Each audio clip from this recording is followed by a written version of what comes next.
Hello dear friends, आज के इस वीडियो में आप लोगों को इलेक्ट्रिसिटी चैप्टर का एनसीईआरटी का जो एक्सरसाइज है उसी के कुछ क्वेश्चन बताए जाएंगे। टोटल क्वेश्चन देखिए, वीडियो बहुत ज़्यादा लंबा हो जाएगा इसलिए और नेक्स्ट वीडियो में बताएंगे। एनसीईआरटी के एक्सरसाइज के सोल्यूशन का पीडीएफ चाहते हैं तो इस नंबर पर व्हाट्सअप कर लीजिएगा, पीडीएफ आपको मिल जाएगा, या तो आप टेलीग्राम ग्रुप ज्वाइन कर लीजिए। पहला क्वेश्चन देखिए क्या कह रहा है। देखिए, किसी भी न्यूमेरिकल को लगाने का मतलब आप जो न्यूमेरिकल दिया गया है उसमें जो जो वैल्यू दी गई है पहले वो लिख लीजिए। आधा सवाल तो ऐसे हल हो जाएगा। दूसरा, कौन सा फार्मूला लगाना है वो देख लीजिए, पूरा सवाल हो गया। अब कैलकुलेशन आंगनबाड़ी के तो है नहीं कि कैलकुलेशन नहीं आएगा, उतना तो आता ही होगा, 10th क्लास के हैं। देखिए क्या कह रहा है, a piece of wire of resistance R, यानी कोई आर का टुकड़ा, वायर का टुकड़ा है जिसका रेजिस्टेंस क्या है, आर है, और कह रहा है is cut into 5 equal part, यानी इसको 5 भागों में काट दिया जा रहा है, यानी आर अपान में 5, इसी तरह कितना 5 टुकड़ों में, तो plus R upon 5 plus R upon 5 plus R upon 5 plus R upon 5। अगर यही 3 पार्ट में कहता तो इसी के अपान में 3 कर देते, 50 पार्ट में कहता अपान में 50 कर देते, 5000 कहता 5000 कर देते। अब क्या कह रहा है, these part are then connected in parallel, यानी इनको पैरेलल कॉम्बिनेशन में कनेक्ट किया जाता है। If equivalent resistance of this combination is R dash, और पैरेलल का फार्मूला क्या होता है, 1 upon R dash is equal to 1 upon R one plus 1 upon R two, 1 upon R three, 1 upon R four, 1 upon R five. अच्छा, R five तक इसलिए ले गए हैं, यहाँ 5 रेजिस्टेंस हैं। अब सबकी वैल्यू रख दो, आर वन की वैल्यू आर अपान में 5, आर टू की वैल्यू आर अपान में 5, 5 इक्वल पार्ट में काटे गए थे इसलिए सबकी वैल्यू यही, जब रखेंगे तो क्या हो जाएगा, 1 आर वन की जगह आर अपान में 5, इसी तरह सबका लिख दो।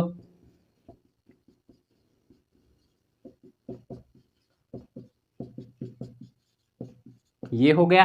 देखो ये 5 का ऊपर मल्टीप्लाई हो जाएगा तो ये हो क्या आ जाएगा, 5 अपान में आर, और इधर भी 5 अपान में आर, 5 अपान में आर, 5 अपान में आर, और ये 5 अपान में आर हो गया। देखो जब भी हर बराबर रहता है तो अंश को जोड़ देते हैं, यानी ये हो जाएगा 5, और इन सबको जोड़ दोगे तो ये देखो 5 5 10 15 20 25, यानी 25, तो ये इंटू में यही 5 कर लो तो ये हो क्या जाएगा, इक्वल करके 25 अपान में आर, यानी 1 upon R dash is equal to 25 upon में आर। अब यहाँ हम आर डैश की वैल्यू निकालेंगे, इसका इधर मल्टीप्लाई कर देंगे और ये उधर मल्टीप्लाई हो जाएगा, यानी क्या आ जाएगा, R is equal to R 25 R dash की वैल्यू निकालेंगे तो ये उस साइड जाएगा, तो आर डैश इज, ये क्या हो जाएगा, आर अपान में 25 is equal to R dash, ये किसकी वैल्यू आ गई, आर डैश की। अब आप ध्यान दीजिए, न्यूमेरिकल में क्या पूछा जा रहा है, आर अपान में आर डैश का रेशियो बताना है। तो चलिए इस साइड देख लेते हैं, आर अपान में आर डैश, आर की वैल्यू क्या है, आर ही है, अपान में आर डैश की वैल्यू यहाँ भी फाइंड किए हैं क्या, आर अपान में 25। अब इस 25 का ऊपर मल्टीप्लाई हो जाएगा, यानी ये कितना हो जाएगा, आर अपान में आर, और इधर इंटू 25, आर से आर कट जाएगा तो इसका रेशियो, यानी आर अपान में आर डैश इजिकल टू 25, ये आपका आंसर आ जाएगा। ये रेजिस्टेंस निकाल रहे हैं तो ओम हो जाएगा। क्लियर? तो ये पहला क्वेश्चन था, इसका स्क्रीनशॉट ले लीजिए जल्दी। क्वेश्चन नंबर 2 में क्या कहा जा रहा है, which of the following terms does not represent electrical power in a circuit, यानी इन सब फार्मूले में से इलेक्ट्रिकल पावर का फार्मूला कौन सा नहीं है वही पता करना है। इसके लिए जान ले पहले पावर जो होता है इसको रिप्रेजेंट करते हैं W से। अभी ये होता क्या है, rate of consumption of electric energy, उसी को क्या कहते हैं, पावर। यानी P इजिकल टू होता है W अपान में T। ये W क्या है, तो W इलेक्ट्रिकल एनर्जी है। अब आप चूंकि पढ़े हैं W इजिकल टू होता है VIT, यही पढ़े हैं VIT। अब इस वैल्यू को इसी फार्मूले में रख लीजिए, P बराबर क्या हो जाएगा, VIT अपान में T, T से T कैंसिल, यानी P इजिकल टू VI, यानी यहाँ ये वाला सही है। अब इसी में आपको पता है कि ओम के नियम से V इजिकल टू होता है IR। इस V की वैल्यू उठाकर इसमें रखें तो P इजिकल टू क्या हो जाएगा, IR इंटू में I, यानी P इजिकल टू आई मिलकर I स्क्वायर R। ये देखिए सेकेंड फार्मूला ये आया, यानी ये वाला भी सही है। अब इसी में I की वैल्यू ओम के नियम से ही आप निकालेंगे तो क्या हो जाएगा, I इजिकल टू होगा V अपान में R। अब चूंकि I का स्क्वायर है तो यहाँ हम क्या कर देते हैं, P का यहाँ V स्क्वायर अपान में R स्क्वायर और क्या है R, तो एक R से एक R cancel, P equal to V square R। ये देखिए थर्ड फार्मूला, यानी ये वाला भी सही है। तो यहाँ कौन सा फार्मूला है जो पावर को रिप्रेजेंट नहीं कर रहा है, तो सही ऑप्शन हो जाएगा B। ठीक, पावर होता क्या है, rate of consumption of electric energy, यानी P इजिकल टू W अपान में T, ये फार्मूला होता है। या तो कह लीजिए इलेक्ट्रिकल एनर्जी और टाइम का रेशियो क्या कहलाएगा, पावर। अब W इजिकल टू आप फार्मूला पढ़े हैं VIT, तो इसको उठाकर यही रख दें तो एक नया फार्मूला मिल गया, P इजिकल टू VI, यानी ये पावर को रिप्रेजेंट कर रहा है, तो ये वाला C रिप्रेजेंट कर रहा है। अब इसी में ओम के लॉ से हम V की वैल्यू रख दें, V इजिकल टू IR, तो यहाँ नया फार्मूला मिल गया P equal to I square R, यानी ये जो फर्स्ट वाला फार्मूला होगा ये भी पावर को रिप्रेजेंट कर रहा है। I स्क्वायर यानी ओम के लॉ से ही हम I की वैल्यू निकालें तो I इजिकल टू होता है V अपान में R, इसको यहाँ रख दें तो एक नया फार्मूला मिल गया V स्क्वायर अपान में R इजिकल टू P, यानी ये जो D है ये भी रिप्रेजेंट कर रहा है। तो करेक्ट आंसर कौन हो जाएगा, जो रिप्रेजेंट नहीं कर रहा है, देखो कहा है ना डज नॉट रिप्रेजेंट, तो ऑप्शन बी IR स्क्वायर। तो IR स्क्वायर पावर फाइंड करने के लिए सबसे ज़्यादा किस फार्मूले का यूज किया जाता है, तो ये है। आगे इस पर आपको न्यूमेरिकल भी देखने को मिलेंगे, तो स्क्रीनशॉट ले लीजिए इसका। चलिए नेक्स्ट सवाल देखते हैं। यहाँ नेक्स्ट सवाल में क्या कह रहा है, an electric bulb is rated, देखिए 220 वोल्ट एंड 100 वाट। अब जब भी आपको पता करना रहे कि क्वेश्चन में क्या क्या दिया है और कुछ समझ में नहीं आ रहा है, तो आप देखिए यूनिट क्या लिखा गया है। जैसे यहाँ यूनिट देखिए क्या है, वोल्ट। वोल्ट किसका होता है, पोटेंशियल डिफरेंस की यूनिट। वोल्ट किसकी यूनिट होती है, पोटेंशियल डिफरेंस की। यानी यहाँ V इजिकल टू कितना है, 220 वोल्ट, और 100 वाट यानी P इजिकल टू, पावर की यूनिट क्या होती है, वाट, तो ये है 100 वाट। अब आपको फार्मूला पता है, अब यहाँ पूछ क्या रहा है वो देख लीजिए। Then it is operated on, when it is operated on 110 volt the power consumed will be, यानी यहाँ कह रहा है कि 220 वोल्ट है तो उस समय पावर कितना है, 100 वाट, और उसी को 110 वोल्ट कर दिए तो पावर कितना हो जाएगा। तो आपको अभी कुछ देर पहले एक फार्मूला बताए हैं P equal to V square R। अब यहाँ R की वैल्यू हमको नहीं पता है, लेकिन P की वैल्यू पता है और V की वैल्यू पता है। तो चलिए यहाँ हम निकाल लेते हैं। P की वैल्यू है 100 इंटू, अच्छा यहाँ से पहले जान लीजिए R की वैल्यू निकालेंगे, तो चलिए अच्छा इसे P की वैल्यू कितना है 100 इजिकल टू V की वैल्यू 220 स्क्वायर अपान में R। इस R को हम वो पलटी भेज दें और 100 को इधर ला लें, यानी R इजिकल टू 220 स्क्वायर यानी 2 बार, ये 220 अपान में 100 हो गया। एक जीरो से एक जीरो काट दीजिए, सेकेंड जीरो से ये काट दीजिए। 22 का मल्टीप्लाई 22 में आप करेंगे तो ये आएगा 484। तो आर की वैल्यू इतना ओम आ गया। अब सेकेंड कंडीशन में क्या पूछ रहा है, इसको मान लीजिए ये V1 था और ये P1 है, तो V2 दे दिया है कितना 110 वोल्ट और P2 पूछ रहा है, ठीक। R कॉमन है दोनों में, यानी P2 इजिकल टू क्या हो जाएगा V2 स्क्वायर अपान में R। P2 की वैल्यू फाइंड करनी है, चलिए फाइंड कर लेते हैं। V2 स्क्वायर यानी 110 का स्क्वायर अपान में R की वैल्यू कितनी है 484। अब इसको हम क्या लिख सकते हैं 110 इंटू 110 मल्टीप्लाई 484। अब इसका इसमें मल्टीप्लाई कर देंगे तो ये कितना मिलेगा 11 एक का 11, फिर 11 एक का 11, एक हासिल 12, 2 जीरो ये अपान में 484। चलिए इसको काट दीजिए। अब हम इसको 2 से डिवाइड कर देते हैं तो ये कितना है देखिए 12,100 है, तो ये हो जाएगा 6050 अपान में ये 242। फिर 2 से डिवाइड कर दीजिए तो ये कितना हो जाएगा 3025 और ये 121। अब इससे जब इसको डिवाइड करेंगे तो ये आ जाएगा 25 वाट, यानी P2 इजिकल टू कितना आया 25 वाट। तो राइट आंसर इन सब में से कौन सा हो जाएगा डी 25 वाट। कैसे आया यहाँ लगा दिया गया है, ठीक है। तो स्क्रीनशॉट ले लीजिए इसका एक खो।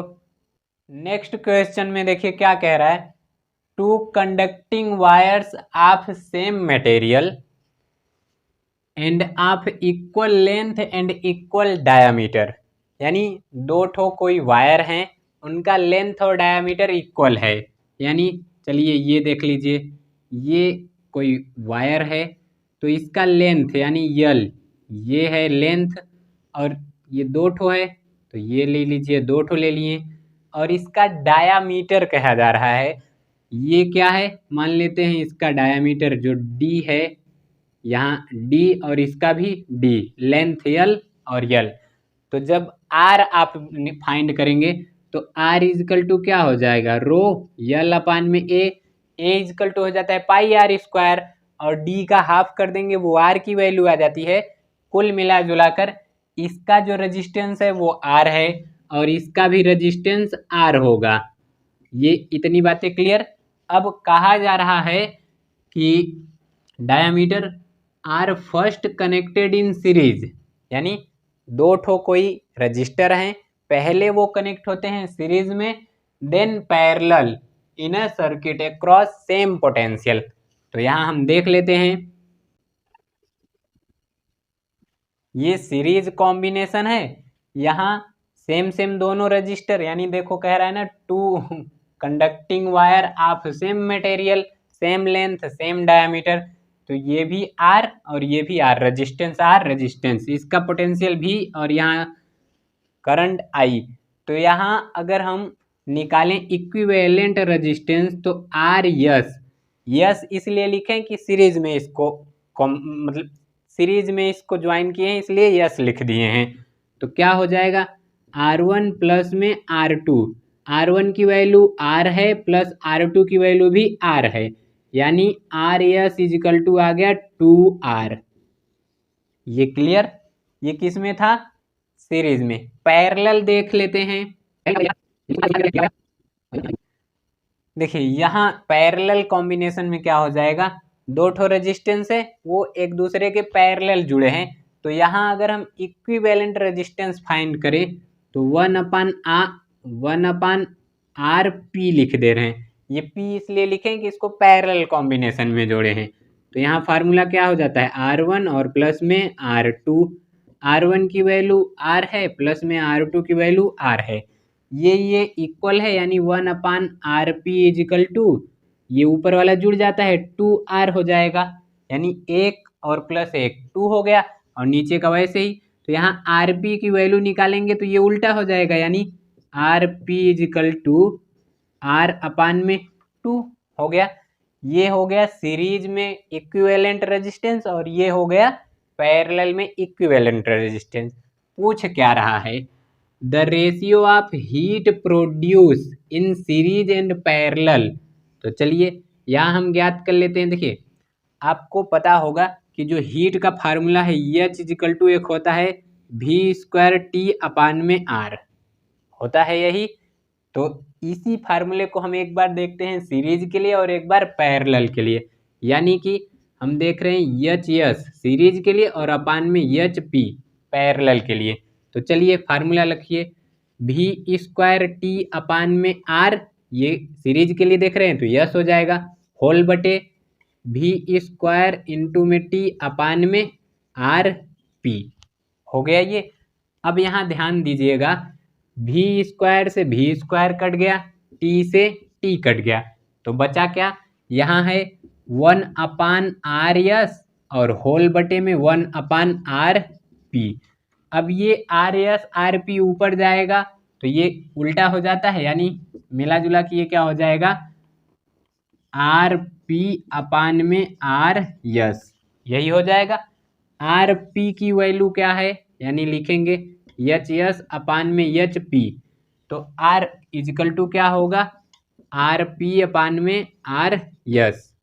RP की वैल्यू क्या है, तो यहाँ देखिए R अपान में 2, यानी R अपान में 2, फिर इसके होल बटे कर दीजिए। RS की वैल्यू कहाँ है, क्या है, तो 2R, यानी यही क्या हो जाएगा 2R। अब इसका इसमें मल्टीप्लाई हो जाता है, यानी क्या हो जाएगा HS अपान में HP is equal to R upon में ये 2 इंटू 2R, तो 2 क्या हो जाएगा 4, कुल मिला जुला के R से R कैंसिल, तो ये HS अपान में HP इजिकल टू हो जाएगा 1/4, यानी रेशियो क्या बनेगा, हीट जब सीरीज में जुड़ा रहे तब क्या प्रोड्यूस हो रहा है और जब पैरेलल में जुड़ा रहे तब क्या, तो यही है ना 1:4, यानी कौन सा ऑप्शन सही हो जाएगा, तो यहाँ देखिए ये सी वाला ऑप्शन सही है। किस तरह से है यहाँ बता दिया गया है, तो जल्दी से इतने का फोटोकॉपी कर लीजिए। यही वीडियो अगर आप हिंदी में देखना चाहते हैं, ये सब सवाल हिंदी में हल किया रहेगा, डिस्क्रिप्शन में लिंक दिया गया है, वहाँ से आप हिंदी में देख सकते हैं। नेक्स्ट है क्वेश्चन नंबर 5। देखिए क्वेश्चन नंबर 5 में क्या कह रही है, what is the voltmeter connect in the circuit to measure potential difference between 2 point. देखिए कोई भी सर्किट हो गया, मान लीजिए जैसे ये एक खो सर्किट है, ठीक, इसमें यहाँ से यहाँ तक का हमको पोटेंशियल डिफरेंस मेजर करना है, तो हमेशा याद रखिएगा जो वोल्ट मीटर होता है वो ऑलवेज कनेक्ट रहेगा पैरेलल। ये देखिए रेजिस्टेंस हो गया और उसी के ठीक पैरेलल में जोड़ा गया है वोल्ट मीटर, यानी हमेशा याद रखिए वोल्ट मीटर किस में कनेक्ट रहेगा, पैरेलल। अब अगर यही बात किया जाए एमीटर की, तो एमीटर में याद रखिएगा ये हमेशा कनेक्ट रहता है सीरीज में, ठीक। अब जैसे यहाँ प्लस ये माइनस ये प्लस, तो इधर करंट फ्लो होगा, तो यही हम कनेक्ट कर दिए एमीटर, ठीक। तो ये किस में कनेक्ट है, एमीटर कनेक्ट रहेगा सीरीज में, वोल्ट मीटर कनेक्ट रहेगा पैरेलल। ये एकदम सिंपल सा ELKG वाला सवाल था, तो हो गया। नेक्स्ट क्वेश्चन हम देखते हैं क्वेश्चन नंबर 6। देखिए क्वेश्चन में क्या क्या जो दिया, क्वेश्चन में जो जो दिया गया है पहले हम वो लिख लें। तो कह रहा है a copper wire has diameter 0.5 millimetre, यानी डी की वैल्यू कितनी दी रही है 0.5 मिलीमीटर। अब इसको मिलीमीटर से मीटर में कन्वर्ट करना रहेगा तो 1000 से डिवाइड कर देंगे, यानी इसी को हम ये लिख दें 0.5 अपान में 1000, तो ये कितना आ जाएगा 0.123 इतना मीटर। अच्छा, इसको हम आसानी से लिख सकते हैं, d इजकल टू पॉइंट को इस साइड ले जाएं, 1 2 3 4, यानी 5 इंटू 10⁻⁻4 मीटर, ये लिख सकते हैं। नेक्स्ट क्या कह रहा है, resistivity of 1.6 into 10⁸ ohm metre, यानी रजिस्टिविटी रिप्रेजेंट करते हैं रो से, कितना दिया है 1.8, अच्छा 1.6 दिया है, 1.6 इंटू 10⁻⁻8 ओम मीटर। और क्या दिया है, तो what will be the length of this wire to make its resistance 10 ohm, यानी आर की वैल्यू कितनी दी गई है 10 ओम। अब क्या पूछ रहा है, what will be the length, यानी यल की वैल्यू पूछी जा रही है। तो आप एक फार्मूला पढ़े हैं, आर इजिकल टू रो यल अपान में ए। अब यहाँ से अगर यल की वैल्यू निकालनी रहेगी तो नया फार्मूला क्या हो जाएगा, आर का इधर मल्टीप्लाई कर देंगे, तो ये कुल मिला जुला के R a equal to rho into L. अब यल की वैल्यू निकालेंगे, रो उस साइड जाएगा तो यल इजिकल टू क्या हो जाएगा, आर ए अपान में रो, यही फार्मूला लगेगा। अब हमको ए अभी नहीं पता, हमको क्या दिया है यहाँ डी। अब आपको आर, अब ए इजिकल टू ये फार्मूला तो पढ़े ही हैं, पाई आर स्क्वायर, और आर इजिकल टू क्या होता है d/2, यानी जो डायामीटर रहेगा उसी का हाफ क्या होता है रेडियस। तो यहाँ हो जाएगा पाई d/2 इसी का स्क्वायर। अब d की वैल्यू यहाँ दी गई है, तो यहाँ हम अगर निकालें तो ये क्या हो जाएगा, पाई ऐसे रहने दें, और यहाँ d यानी कि कितना है 5 इंटू 10⁻, ये चलिए इसको हम ऐसे डायरेक्ट लिख देते हैं। तो हम पहले क्या फाइंड कर लेते हैं, यल, कहाँ है फार्मूला, ये, इसी पर सब वैल्यू पुट करके यल निकाल लेते हैं। तो चलिए देखिए क्या आती है, यल इजिकल टू आर, आर की वैल्यू है 10 इंटू ए है क्या पाई, और डी की वैल्यू लिख देते हैं, चलिए अच्छा डी अपान में 2 का स्क्वायर, और ये तो 1.6 इंटू 10⁻⁻8, यही है। डी की वैल्यू कितनी है 5 इंटू 10⁻⁻4, यानी ये क्या हो जाएगा 10 इंटू पाई की वैल्यू होती है 22/7, 22/7, या तो 3.14। तो चलिए हम वही लिख लेते हैं 3.14 वाला, 3.14 इंटू में डी की वैल्यू 5 अपान में 2 इंटू 10⁻⁻4, इसी का क्या है स्क्वायर। अब इसी का जब स्क्वायर करेंगे तो यहाँ क्या अपान में क्या है 1.6 इंटू 10⁻⁻8, तो 10 को ऐसे ही लिख देंगे इंटू 3.14, और इंटू में 5 का स्क्वायर कर देंगे 25 आएगा, और 2 का 4 इंटू 10⁻, ये जो -4 है इसी मल्टीप्लाई हो जाएगा, तो ये -8 अपान में 1.6 इंटू 10⁻⁻8।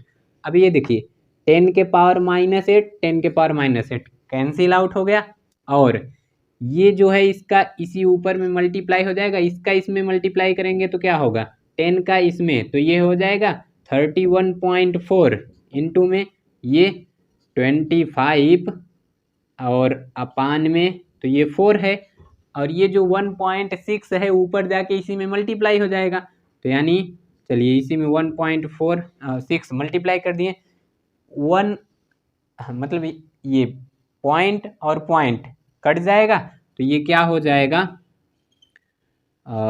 इंटू 25 अपान में 16 इंटू 4, तो ये क्या हो जाएगा जब मल्टीप्लाई कर देंगे, 25 चौका 100, 25 एक्का 25, फिर 25 ત્યાં 75 3 78, और ये 4 64, यही हो जाएगा।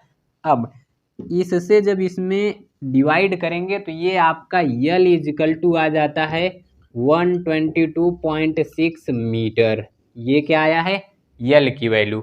अब आप लोग एक फार्मूला पढ़े होंगे ये वाला, आर इनवर्सली प्रोपोर्शनल ए। अब इसी में आगे क्वेश्चन आगे क्या कह रहा है देखिए, how much does the resistance change if diameter is doubled, यानी डायामीटर जो डी है इसको 2D कर दिया जाए, यानी यहाँ से हम, और क्या कह रहा है कि हाउ मच द रेजिस्टेंस, यानी इसको हम ये जो अभी यहाँ दिया गया है R1 मान लेते हैं, तो हम R1 अपान में R2 इजकल टू क्या लिख देंगे, यहाँ ये R1 तो ये A1 हो जाएगा, तो कुल मिला जुला के यहाँ ये मिल जाएगा A2 अपान में A1 मिलेगा, हाँ मिलेगा। तो चलो अब इसी की वैल्यू निकाल देते हैं, A2 यानी ये डबल कर दिया गया है, तो जो पाई और ये जो D है ये 2D अपान में ये हो जाएगा इसका स्क्वायर, और अपान में इधर पाई D/2 का स्क्वायर, और ये तो वैसे ही है सेम सेम। अब यहाँ ध्यान दीजिएगा, पाई को वैसे लिख देंगे, इसका स्क्वायर करेंगे 4D का स्क्वायर D, और ये 4 अपान में पाई D स्क्वायर और 4। देखिए पाई से पाई कैंसिल हो गया, D स्क्वायर से D स्क्वायर कैंसिल हो गया, 4 से 4 कैंसिल हो गया, कुल मिला जुला के यहाँ आया क्या, R1 अपान में R2 इजकल टू 4। R1 की वैल्यू कितनी दी गई उधर 10, यानी क्या हो जाएगा 10 अपान में R2 इजकल टू 4, यही होगा। अब ध्यान से देखिएगा, ये जो R2 है इसका इधर मल्टीप्लाई कर देंगे तो क्या हो जाएगा 10 इजकल टू 4R2। अब ये जो 4 है इस साइड आएगा तो डिवाइड हो जाएगा, यानी 10 अपान में 4 इजकल टू R2। अब इसको जब डिवाइड कर देंगे कितना आएगा 2.5 इजकल टू R2, तो कुल मिला जुला के आ कितना गया 2.5 ओम ये आया है R2 की वैल्यू, और L की वैल्यू कितनी आई है 122.6 मीटर। तो ये है इस सवाल का आगे के क्वेश्चन के लिए एक और वीडियो बना दिया जाएगा। आई होप ये सब आपको अच्छे से समझ में आया होगा। मिलते हैं नेक्स्ट वीडियो में, तब तक के लिए जय हिंद।